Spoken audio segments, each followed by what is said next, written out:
E hoje tivemos um dia de subida forte para o Bitcoin, enquanto o mercado americano sangrava. É disso que eu vou falar nesse vídeo. Vou atualizar a análise gráfica do Bitcoin, vou comentar sobre os eventos macroeconômicos que causaram essas mudanças de preço, também atualizar a análise de sentimento. Mas antes de continuar, galera, não deixem de se inscrever aqui no canal da Aperio no YouTube, ativar o sininho para receber as notificações, deixar o like para dar aquela força, deixar o comentário aí embaixo e também seguir a Aperio nas outras redes sociais, no TikTok e no Instagram. Bem, pessoal, o Bitcoin subindo hoje, mas infelizmente ele não descaracterizou aquela cunha ascendente que ele havia formado nos últimos dias. Como eu havia comentado na última análise, o Bitcoin vinha formando nos últimos dias uma cunha ascendente padrão de continuação da tendência de baixa, que foi iniciada lá por volta do dia 14 de março, e o Bitcoin segue ali com alvo na região dos 59 mil dólares, se a gente considerar a projeção de queda dessa cunha que está sendo rompida para cima, para baixo, me desculpem, no gráfico aqui do Bitcoin. Então, esse é o alvo gráfico. Não consigo identificar aqui algum padrão novo indicando alta para o Bitcoin. Tá? O Bitcoin chegou a formar um fundo duplo aí hoje, mas já bateu o alvo desse fundo duplo ali um pouco acima. Tá? Então, agora o Bitcoin não tem nenhum padrão novo indicando alta, apenas indicando queda. Tá? Então, o gráfico do Bitcoin, apesar dele estar subindo, não há indícios aqui gráficos de subida para os próximos dias ou horas. Tá?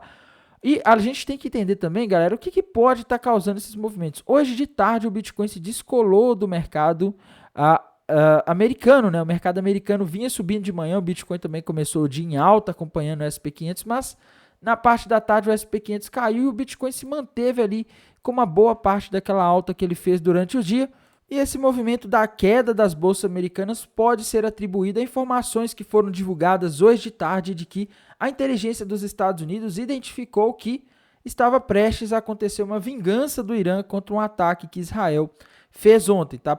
As informações indicam que ontem as Forças Armadas de Israel fizeram um ataque aéreo aí contra uma embaixada do Irã na Síria, né? E acabou matando alguns cidadãos iranianos que estavam lá, e o Irã avisou que vai se vingar, e hoje os dados de inteligência dos Estados Unidos de tarde afirmaram, né, que eles vão se vingar, e isso acabou causando pânico no mercado. Então a gente viu ali as bolsas americanas caindo de uma hora para outra, né? Inclusive hoje foi um dos dias assim que a gente teve maior queda no SP500 nos últimos tempos, tá? Foi uma queda aí anormal, ao mesmo tempo em que o SP500 caía, o petróleo batia recorde, galera.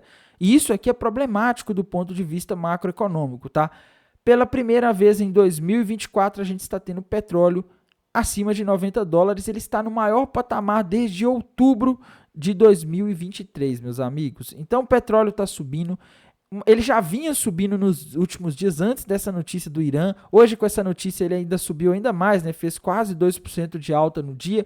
E petróleo subindo acaba reacendendo aquela tese que está voltando ao mercado de reinflação, né? A gente começou a semana com a notícia de que a China, que a economia chinesa está indo muito bem, está se acelerando. A gente teve algumas notícias nos últimos dias também de que a economia da Europa está se recuperando mais rápido do que o mercado estava esperando. E isso gera uma preocupação, né? Se as economias de grandes potências, as grandes economias estão se aquecendo novamente, pode ser que o Banco Central dos Estados Unidos seja forçado a manter os juros altos para evitar que a inflação volte rápido, tá?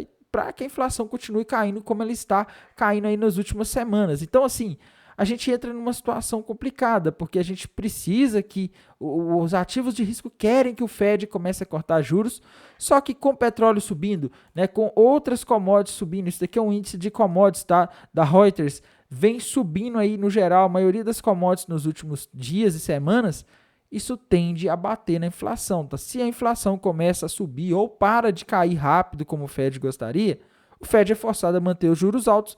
E juros altos são inimigos de ativos de risco como o Bitcoin, criptomoedas, ações e outros tipos de investimentos aí, tá? Então, isso aqui não é nada bom, isso aqui deixa uma grande dúvida no mercado, e amanhã a gente vai ter um dado macroeconômico muito importante que vai ser decisivo para o Bitcoin, para a maioria desses ativos de risco.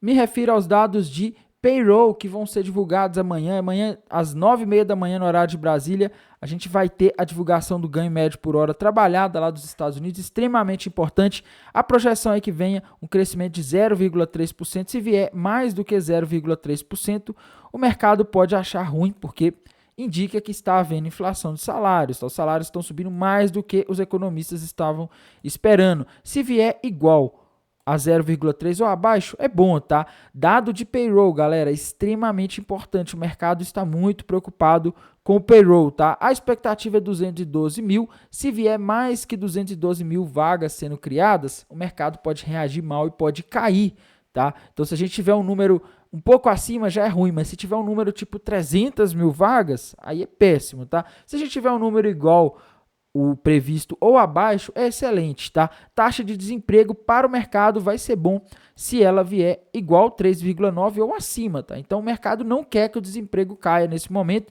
Nossa, mas o mercado é ruim. Não, gente, a questão é que se o desemprego começa a cair muito, ele já está em níveis muito baixos nos Estados Unidos, começa a ter inflação de salários, começa a faltar mão de obra, tá? E se falta mão de obra, se tem inflação de salários, isso acaba batendo na inflação em geral e o Fed acaba sendo forçado a manter os juros altos por mais tempo. Então isso aqui é muito ruim para o Bitcoin, tá? Então a gente precisa que os juros comecem a cair logo, então a gente precisa ver dados aí mostrando que o mercado de trabalho está se desaquecendo nos Estados Unidos para que o Fed comece a cortar juros, ou pelo menos para que o mercado espere que o Fed comece a cortar juros logo, tá? Então esse é o grande, o dado mais importante de amanhã, tá? Semana que vem a gente vai ter ali o famoso CPI, que também é extremamente importante, esse dado de dia 10 de abril, na minha visão, extremamente aguardado pelos mercados. E aqui na análise de sentimento não tivemos grandes mudanças no TRDR, a gente segue aí com o Open Interest bastante baixo, ele subiu um pouco hoje, né, e o pessoal começou a abrir posições ali apostando na queda, então isso pode justificar o porquê de o Bitcoin resistiu tanto, né, enquanto estava tudo caindo, o Bitcoin se manteve ali relativamente em alta, tá? Mas a gente tá com o Open Interest muito baixo, galera. Quando o Open Interest fica baixo, quer dizer que não tem muitas pessoas abrindo posições. Se não tem muitas pessoas abrindo posições, as baleias tendem a mover menos o Bitcoin para buscar a liquidação, tá? Porque não tem tantas posições, talvez não valha a pena para eles jogarem o mercado para algum lado.